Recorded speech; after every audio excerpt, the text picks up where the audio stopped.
शुरू करो, डालो बुनियाद, घर महल नजर आएगा। वंडर लाइए, वंडर अपनाइए, फर्क नजर आएगा। वंडर सीमेंट, फर्क नजर आएगा। नमस्कार, मैं हूं रिजवान अहमद सिद्दीकी। आप देखना शुरू कर चुके हैं सबकी खबर। भारतीय जनता पार्टी में पीढ़ी परिवर्तन का दौर है।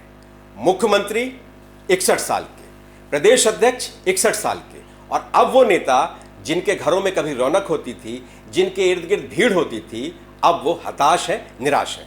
इस बारे में हम बात करेंगे editor in chief Ravindra Jain साहब से। जैन साहब, कैसे देख रहे हैं आप इन हालात को? आप देखिए रिजवान भाई, आपका कहना बिल्कुल ठीक है। मध्य प्रदेश में भारतीय जनता पार्टी इस समय पीढ़ी परिवर्तन के दौर से गुजर रही है, और आप समझ सकते हैं कि जैसा कोई प्रसव पीड़ा होती है, वैसी पीड़ा हमें इस पार्टी में दिखाई दे रही है। देखिए, पार्टी नए नेतृत्व को लाना चाहती है, पुराने को घर बिठा रही है। मैं जब पत्रकारिता में आया था और मैंने जिन नेताओं को देखा था, ऐसा लगता था कि भारतीय जनता पार्टी की पहचान ये चेहरे हैं, लेकिन आज वो चेहरे घर बिठा दिए गए हैं। कुछ ऊपर चले गए, आप कह सकते हैं पहली पीढ़ी के नेता ऊपर चले गए, कुछ बचे हैं, लेकिन जो दूसरी पीढ़ी थी भारतीय जनता पार्टी में, उस दूसरी पीढ़ी के 2-4 नेताओं को छोड़कर अधिकांश नेता घर बिठा दिए गए। ये केवल भारतीय जनता पार्टी में संभव है। रिजवान भाई, आप अनुमति दें तो मैं कुछ नाम आपको बताना चाहता हूं, जिनके नाम से भारतीय जनता पार्टी को थोक में वोट मिलते थे। वो उमा भारती कहाँ हैं? उस उमा भारती का नाम लेने वाला कोई नहीं है। भोपाल के श्यामला हिल पर उनके बंगले पे जाए तो 2 आदमी आपको नहीं मिलेंगे। आज उमा भारती भारतीय जनता पार्टी में फिनिश खत्म हो चुकी लगभग। मैं बात करूं, सुमित्रा ताई लोकसभा स्पीकर रही हैं, 8 बार वो लोकसभा जीती हैं इंदौर से। आज उनके बंगले पे देख लीजिए, कोई नहीं है। कभी इनकी रौनक हुआ करती थी, सुमित्रा ताई निकलती थी तो भीड़ हुआ करती थी। आज देख लीजिए, भारतीय जनता पार्टी ने पूरी तरह घर बिठा दिया है। रघुनंदन शर्मा जी मध्य प्रदेश में भारतीय जनता पार्टी के कार्यालय मंत्री रहे, सांसद रहे। आज देख लीजिए, वे फिलहाल एक NGO में काम कर रहे हैं। आप कह सकते हैं गांधी जो यहाँ पर मानस भवन है, प्रतिष्ठान है, उसमें वे एज ए अध्यक्ष वहाँ काम कर रहे हैं। एक उनका शौकिया है, वो तो समाज सेवा कह सकते हैं। लेकिन जो रघुनंदन शर्मा पूरा मध्य प्रदेश चलाते थे, आज उनके घर पे क्या भीड़ वाले आप पता लगा लीजिए। 2-4 नेता कभी कभार नमस्कार करने के लिए फ़ोन कर लें तो कर लें। मैं बात करूं कृष्ण मुरारी मोघे जी की। कृष्ण मुरारी मोघे जी मध्य प्रदेश की, जब छत्तीसगढ़ मध्य प्रदेश एक था, 320 सीटें अकेले बांटते थे। मतलब उनका क्या चलता रहा था, मध्य प्रदेश के संगठन महामंत्री हुआ करते थे, और क्या उनका एक दबदबा था। आज कृष्ण मुरारी मोघे इंदौर के अपने घर में सिमट कर रह गए हैं। कौन जाता है उनके पास, कौन पूछ रहा है उनको? क्या भारतीय जनता पार्टी कभी सलाह लेने के लिए भी बुलाया आज तक? मुझे लगता है कि ऐसे जैसे होता ना कि पार्टी में शोभा की सुपारी, तो वो शोभा की सुपारी बन के रह गए हैं। हम बात कर लें विक्रम वर्मा जी की, मध्य प्रदेश में नेता प्रतिपक्ष रहे, पार्टी के अध्यक्ष रहे, कौन पूछ रहा है उनको? आज वो प्रदेश कार्यालय में भी आते हैं तो शायद कोई उनके लिए कोई सीट नहीं छोड़ता, वो स्थिति हो गई है। आज विक्रम वर्मा जी का कोई पार्टी में महत्व नहीं है, पूरी तरह घट बैठा दिए गए हैं। उनकी पत्नी विधायक हैं। सत्यनारायण सत्तन जी, क्या नाम था, केंद्र में मंत्री, कोई नहीं पूछ रहा सत्यनारायण सत्तन जी को। यशोदा राजे सिंधिया, वो तो राजमाता सिंधिया की अपने आप को उत्तराधिकारी मानती थी। आज देखिए, शिवपुरी से खुद ही भाग गई वो। मतलब उन्होंने कहा मुझे टिकट नहीं चाहिए। यदि वे ये नहीं भी बयान देती तो भी पार्टी उनको टिकट देने के मूड में नहीं थी। तो आज यशोदा राजे सिंधिया कहाँ है, किसी को अता ही पता नहीं है। ढूंढते हैं लोग सिंधिया, यशोदा जी दिखी नहीं बहुत दिन से। कभी कभार वो जुगनू की तरह वहाँ सीपरी में नजर आती हैं, फिर गायब हो जाती हैं। नरोत्तम मिश्रा जी की मैं बात कर लेता हूँ। रिजवान भाई, आपके बहुत पारिवारिक संबंध हैं, लेकिन इतना सत्य है, नरोत्तम मिश्रा ने जो योगदान दिया है इस पार्टी में, नरोत्तम मिश्रा जी ने संकट मोचन की भूमिका निभाई है। मुझे बहुत उम्मीद थी नरोत्तम मिश्रा को कि पार्टी इनका उपयोग करेगी, लेकिन जैसे जैसे अब 1.5 साल बीत चुका है, समय बीत रहा है, तो उनकी और उनके समर्थकों की उम्मीदें एक तरह से आप कह रहे निराशा में बदलती चली जा रही हैं। नरोत्तम मिश्रा का कोई उपयोग पार्टी नहीं कर पा रही है, बड़ा आश्चर्य है मुझे। गौरीशंकर सेजवार, वो तो बीमार भी हैं, लेकिन घर बैठा दिए गए, कोई मिलने नहीं जाता। अभी आपने देखा होगा, मुख्यमंत्री स्वास्थ्य पूछने पहुंचे थे उनका, लेकिन कार्यकर्ता नहीं है उनके, कोई रौनक नहीं है उनके बंगले पे। जब गए तब बहुत दिनों बाद वो याद आए लोगों को। डॉक्टर गौरीशंकर बिसेन बैठ गए हैं, पारस जैन, उन पे तो इसी सरकार ने FIR दर्ज कर दी है। अभी पता है आपको, इंदौर के हमारे पहलवान, भारतीय जनता पार्टी के बड़े समर्पित, लेकिन उन पर तो अभी ईओडब्ल्यू ने एफआईआर कर दी है कि जब विधायक निधि में गड़बड़ी की है उनने, तो पार्टी कुछ नहीं पूछ रही। पारस जैन को हम बात कर लें, जयवंत सिंह पवैया बड़े मतलब आप सोचो बजरंग दल के राष्ट्रीय अध्यक्ष रहे वो, उनका कितना बड़ा योगदान है पार्टी के लिए, संघ के लिए, बजरंग दल के लिए, अयोध्या आंदोलन के लिए। कौन पूछ रहा है आज उनको, जयवंत सिंह पवैया जी को? बैठे हैं घर पे, 2-4 लोग कभी कभार आते होंगे जब अपने किस्से सुना लेते हैं उनको, लेकिन कुछ नहीं है। अनूप मिश्रा जो अपने आप को अटल बिहारी वाजपेयी जी का राजनीतिक उत्तराधिकारी मानते हैं मध्य प्रदेश में, आज कोई पूछने वाला नहीं है, टिकट भी नहीं मिल रही और उनका राजनीतिक अवसान जैसी स्थिति करके रख दी है कि आप राजनीति खत्म हो गई, आप घर बैठ जाइए। मैं कुसुम महदले की बात कर लेता हूँ, कुशवाहा ठाकरे जी के साथ थी, उन्होंने कई बार ट्वीट किए कि नहीं मेरी उम्र मेरे साथ है, मैं एक्टिव हूँ, मैं चुनाव लड़ना चाहती हूँ। पार्टी ने नहीं पूछा उनको, आज घर बैठी हुई हैं। सुदर्शन गुप्ता इंदौर से विधायक घर बैठे हुए हैं। हम बात करें उमाशंकर गुप्ता भोपाल, जो एक समय इस पार्टी के पार्टी के पूरी तरह से मैनेजमेंट, हर बड़ा काम की मैनेजमेंट उमाशंकर जी में हुआ करता था, घर बैठे हुए, कोई नहीं पूछ रहा उनको। तपन भौमिक जी, एक बहुत बड़ा संघ का नाम जो भारतीय जनता पार्टी में भेजे गए थे, बहुत काम भी किया उनने, कार्यालय मंत्री रह चुके हैं, घर बैठे हुए हैं वो भी। मैं बात कर लूँ रुस्तम सिंह जी जो आईपीएस थे, बीजेपी में लाए गए थे, पार्टी से निकाल दिए, उनके बेटे ने चुनाव लड़ा, आज उनको भी कोई नहीं पूछ रहा। सत्यनारायण जटिया, कमल पटेल, माखन सिंह, कप्तान सिंह, कितने नाम हैं रिजवान भाई, मैं कितने गिनाऊं। कप्तान सिंह जी तो मध्य प्रदेश में वो स्थिति थी कि जब ये संगठन मंत्री थे तो बाबूलाल जी गौर की कैबिनेट की बैठक में शामिल हुआ करते थे, और कप्तान सिंह का जो एक औहरा था वो ऐसा लगता था कि मध्य प्रदेश में बीजेपी बनाम कप्तान सिंह बनाम बीजेपी। लेकिन आज क्या स्थिति है, तो अब भारतीय जनता पार्टी के नेता, और मैं आपको बताऊं रिजवान भाई, इसमें एक बड़ी जानकारी दे रहा हूं, ये शायद चौंकाने वाली हो सकती है।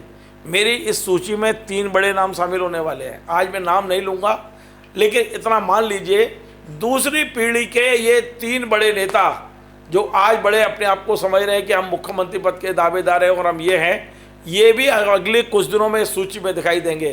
तो ये भारतीय जनता पार्टी है। भारतीय जनता पार्टी ने पहली पीढ़ी हटाई, दूसरी पीढ़ी को किनारे कर दिया है, और अब तीसरी पीढ़ी भारतीय जनता पार्टी में दिख रही है। ये निश्चित तौर पे भारतीय जनता पार्टी का पीढ़ी परिवर्तन का एक बड़ा दौर चल रहा है। आपने उत्सुकता जगा दी है हमारे दर्शकों के बीच में, तो नाम नहीं लेना है तो इशारे तो कुछ किए ही जा सकते हैं, जिम्मेदार पदों पर हैं वो लोग। देखिए, जिन लोगों के मैंने नाम बताए हैं उन्हीं के साथ काम करने वाले भारतीय जनता पार्टी के ऐसे नेता, हालांकि ये लोग भी काम कर सकते हैं, जिनके नाम बताए हैं इनमें कई बहुत एक्टिव हैं, मानसिक रूप से एक्टिव हैं, शारीरिक रूप से एक्टिव हैं, लेकिन पार्टी ने तय कर दिया नहीं बहुत हो गया, आप घर बैठ जाइए। अब पार्टी का क्राइटेरिया क्या है ये पार्टी बताएगी, मैं नहीं बताऊंगा, क्योंकि मोहन भागवत जी कहते हैं कि 75 पर जो कोई बधाई दे, आपको सम्मान करे, तो आपको समझ आना चाहिए कि मुझे अलग होना है।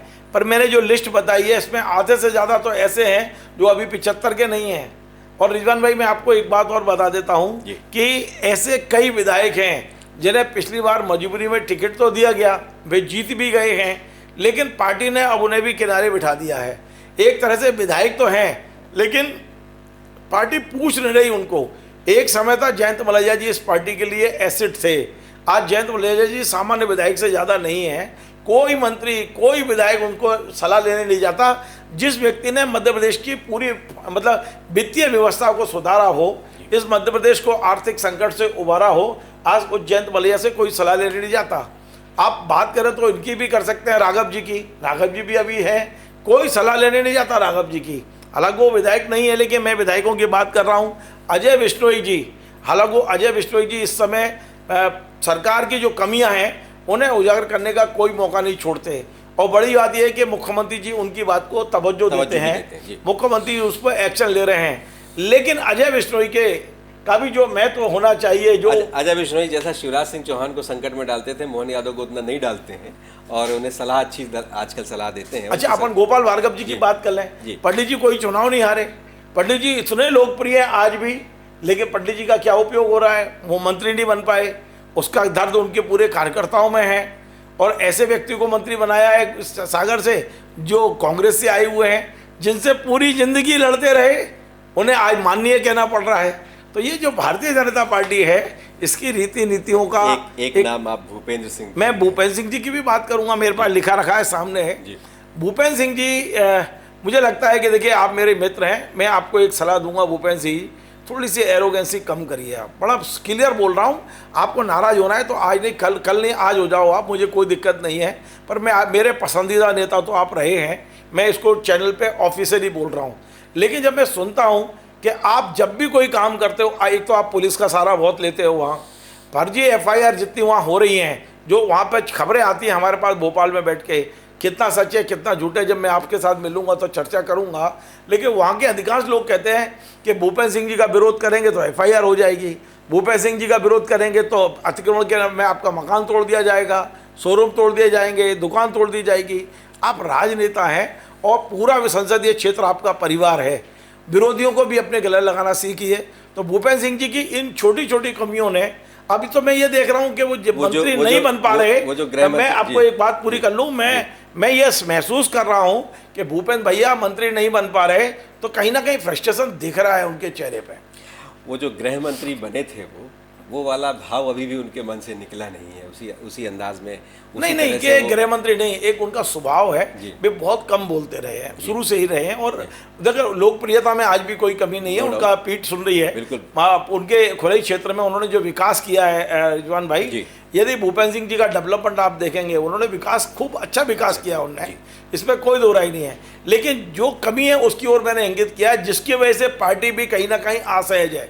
भूपेंद्र सिंह जी, मुझे लगता है कि जिस दिन मुख्यमंत्री के यहाँ से एक खबर चली गई SP को, क्या भूपेंद्र सिंह जी के कहने पे किसी थाने में FIR नहीं होगी, समझ लेना भूपेंद्र सिंह जी की राजनीति खत्म हो गई, वहाँ हो जाएगी जिस दिन ऐसा हो गया। तो मैं बड़ी जिम्मेदारी से अपने चैनल पे कह रहा हूँ। चलिए रविंद्र भाई, ये ज़्यादातर नेता 65 के आसपास के लोग हैं, सीनियर नेता भी हैं, पहली पीढ़ी के भी हैं, इसमें आप जिन नेताओं का आपने जिक्र किया उसमें कुछ पहली पीढ़ी के भी हैं, लेकिन ये ज़्यादातर नेता जो हैं 65 के आसपास के।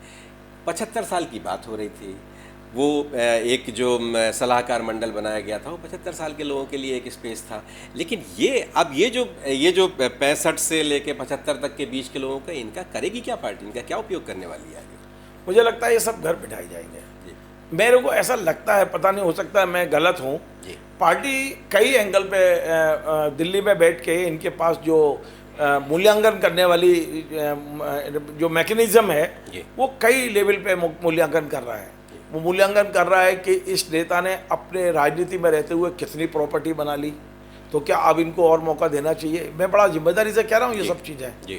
और इसके अलावा भी और कई है कि इसका अब कितने, मतलब ये पार्टी को कब तक वोट दिला सकता है, इसकी खुद की लोकप्रियता कितनी है, पार्टी के साथ मिलकर लोकप्रियता हो रही है कि अपने दम पे चल सकता है, ऐसी कई चीज़ें हैं। और दूसरी चीज़ ये हो रही है रिजवान भाई कि कांग्रेस का बहुत सारे नेता बीजेपी में आ गए हैं, उन्हें भी स्पेस देना है पार्टी को, तो स्पेस तो तभी देंगे जब अपने लोगों को पीछे करेंगे। तो ये सारी चीज़ों का कैलकुलेशन दिल्ली में हो रहा है। पार्टी हर चीज़ पर एक एक नेता के बारे में पूरी फाइल बना के बैठी है। और आप देख लीजिए हर नेता की प्रॉपर्टी से लेकर उसका पूरा जो कहना चाहिए पूरा की पूरा कच्चा चिट्ठा पक्का चिट्ठा जो आप मानो वो सब पार्टी के पास है। और उसी तमाम सारी जानकारियों के आधार पर पार्टी निर्णय लेती है कि इनका क्या उपयोग करना है क्या नहीं करना है। मैंने जो लिस्ट आपको बताई है ये ऐसे नेता बन गए हैं अब मेरी वाली लिस्ट में, ये मुझे लगता है कि इनकी राजनीति में लगभग फुल स्टॉप लग गया है। कभी कभार कोई राज्यपालों में पॉलिटिकल नियुक्तियाँ होती हैं, आजकल तो राज्यपालों में भी अधिकारी और तमाम दूसरे लोगों को नियुक्त किया जा रहा है। यदि राज्यपालों में कोई पॉलिटिकल नियुक्ति होती है तो हो सकता है एक आध किसी का नंबर लग जाए, लेकिन मध्य प्रदेश में राज्यपाल बनाने की प्रक्रिया अभी बहुत दिन से थम सी गई है। कप्तान सिंह जी के बाद शायद कोई राज्यपाल अभी बना नहीं, वो बने हुए हैं अभी जो कर्नाटक में है अपने गहलोत जी। हाँ गहलोत जी। इसके अलावा मध्य प्रदेश में जितना मिलना चाहिए, क्योंकि मध्य प्रदेश भारतीय जनता पार्टी की प्रयोगशाला है, मध्य प्रदेश भारतीय जनता पार्टी का सबसे बड़ा गढ़ है। यहाँ से जितने राज्यपाल बनाए जाना चाहिए वो नहीं बनाए गए हैं। हो सकता है कुछ लोगों का नंबर इस पर लग जाए। लेकिन इतने ढेर सारे लोग जो कभी पार्टी के पूरक रहे हैं, पार्टी का चेहरा रहे हैं, आज भी पार्टी का चेहरा बहुत हद तक बहुत से लोग उन्हें मानते हैं अपने अपने क्षेत्रों में, तो उनका काफ़ी प्रभाव भी है। लेकिन इस तरह के प्रभाव में, इनके दबाव में पार्टी नहीं आएगी, आप जैसा कह रहे हैं नहीं आएगी, तो इसमें कहीं किसी तरह की बगावत और कई तरह की पार्टी को नुकसान और कई तरह की चीज़ें, नकारात्मकता, इसका भी आपको कुछ आशंका लगती है या आपको लगता है कि नहीं अब ये इसी तरह की परिस्थितियों में रहने वाले हैं, बस इंतज़ार करेंगे? देखिए, इस समय नरेंद्र मोदी और अमित शाह की बीजेपी है, या बगावत का मतलब आत्महत्या होता है, राजनीतिक आत्महत्या। बिल्कुल आप जिम्मेदारी से कह रहा हूँ, यहाँ बगावत मतलब पार्टी में बगावत का मतलब है पॉलिटिकल सुसाइड। इसलिए मुझे लगता नहीं है मध्य प्रदेश में भारतीय जनता पार्टी का बड़े से बड़ा नेता, बड़े से बड़ा प्रभावशाली नेता उमा भारती ने बगावत करके देख लिया, उसे उन्हें क्या मिला, वे वापस आने के लिए कितनी गिड़गिड़ाई और वापस आने के बाद भी उनकी क्या दुर्गति हुई है आपने हमने सबने देखा है। उमा जी का एक ऐसा उदाहरण, कहते ना, एक टांग के रख दिया पार्टी ने कि देख लो बगावत करने वालों का क्या हाल होता है। अब मुझे नहीं लगता कि कोई भारतीय जनता पार्टी, आपको बता दूं 2023 में भारतीय जनता पार्टी के जो भी लोग बगावत करके कांग्रेस या दूसरी जगह गए थे, वो सब या तो वापस लौट आए हैं या वापस लौटने के लिए दरवाजा खटखटा रहे हैं। तो मुझे नहीं लगता कि बगावत हो सकती है कोई। बिल्कुल, जिस तरह से आप उमा भारती का जिक्र कर रहे थे, रघुनंदन शर्मा जैसे लोग तो कभी कभी कुछ बोलते भी हैं, मुखर भी हो जाते हैं, लेकिन उमा भारती के बारे में जो लोग कहते हैं कि आजकल वो पशु पक्षियों के साथ उन्हीं का ध्यान रख रही हैं, उन्हीं तरह की चीज़ें कर रही हैं।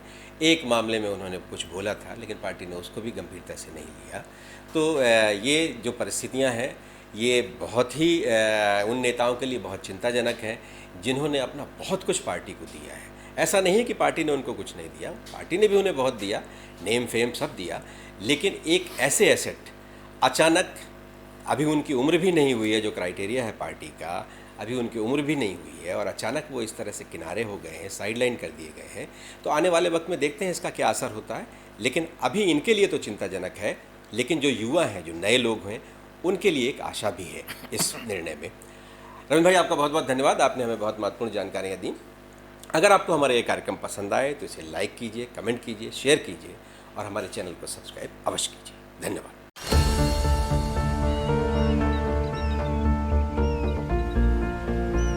जो बनकर मेरा हमसफर आएगा, सिर्फ उसी को फर्क नजर आएगा। शुरू करो, डालो बुनियाद, घर महल नजर आएगा। वंडर लाइए, वंडर अपनाइए, फर्क नजर आएगा। वंडर सीमेंट, फर्क नजर आएगा।